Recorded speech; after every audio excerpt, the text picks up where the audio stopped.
আসসালামু আলাইকুম ওয়া রাহমাতুল্লাহি ওয়া বারাকাতুহু। হামিদু ওয়া মুসাল্লি ওয়া মুসাল্লামা ওয়া বা'দ। সম্মানিত দর্শক, দিনী ভাই এবং বোনেরা, আমাদের সন্তান সন্ততি আমাদের অধীনস্থ, তাদের ব্যাপারে আমাদেরকে জিজ্ঞাসা করা হবে। আমাদের ছোট বাচ্চাদেরকেও দিন শিখানো আমাদের একান্ত কর্তব্য, কারণ অন্যথায় তারা বড় হয়ে বদ্দিন হয়ে যাবে। তো প্রশ্ন হচ্ছে, মোহতারাম, কত বছর বয়স থেকে শিশুদের পাপ ও গুনাহ সম্পর্কে তাদের আমলনামা লিপিবদ্ধ করা হয়? এ ব্যাপারে আমরা বলবো যে রাসূলুল্লাহ সাল্লাম বলেছেন, রফি আল কালাম ওয়াং সালাসা। রাসূলুল্লাহ সাল্লাম বলেছেন, তিন ব্যক্তির উপর থেকে আমল নামার কলম এটা উঠিয়ে নেওয়া হয়েছে, সরিয়ে রাখা হয়েছে। এর মাঝে ঘুমন্ত মানুষের জন্য যারা নাকি ঘুমিয়ে আছে, এবং অপ্রাপ্ত বয়স্ক যারা নাকি প্রাপ্তবয়স্ক হয় নাই তাদের উপর থেকে, এবং পাগল যারা আছেন তাদের উপর থেকে কলমকে উঠিয়ে নেওয়া হয়েছে। শিশু প্রাপ্তবয়স্ক হলেই তার উপর শরীয়তের বিধিবিধান বর্তাবে এবং তার পাপ পুণ্য লেখা হবে।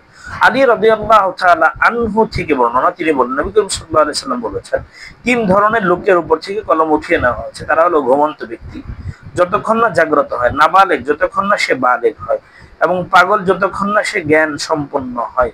হাদিস স্পষ্টভাবে এই তিন ব্যক্তির কথাই বলা হয়েছে।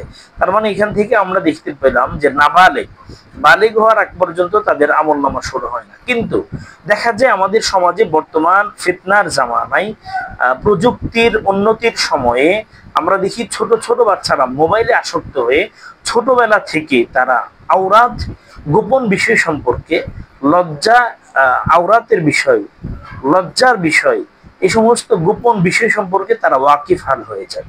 এই জন্য ছোট বাচ্চাদের ব্যাপারে আমাদের খুব সোচ্চার থাকতে হবে, সতর্ক থাকতে হবে। কোনো কোনো অভিভাবককে বলতে শোনা যায়, করুক না দুষ্টামি, আমলনামা তো এখনো শুরু হয় নাই। কিন্তু যে বাচ্চাটা ছোটবেলায় এগুলো শিখে ফেলছে, সে প্রাপ্তবয়স্ক হলে হারামে জড়িয়ে যাবে নিশ্চিতভাবে। এজন্য এদেরকে এখনই টুটি চেপে ধরা লাগবে, এদেরকে শাসন করা লাগবে, দিন শেখানো লাগবে। শিশুর সাবালক হওয়ার লক্ষণ হলো স্বপ্নদোষ হওয়া, নাভির নিচের লোম ওঠা, অথবা 15 বছর বয়স হওয়া। তিনটা: স্বপ্নদোষ হওয়া, নাভির নিচের লোম ওঠা, 15 বছর বয়স হওয়া। আর এগুলোর সাথে মেয়ে শিশুর সাবালেগ হওয়ার আরেকটি লক্ষণ হলো হায়েদ শুরু হওয়া, মহিলাদের হায়েদ শুরু হওয়া। আল্লাহ তাআলা আমাদের বাচ্চাদেরকে দিন শেখানোর তৌফিক আল্লাহ দান করুন।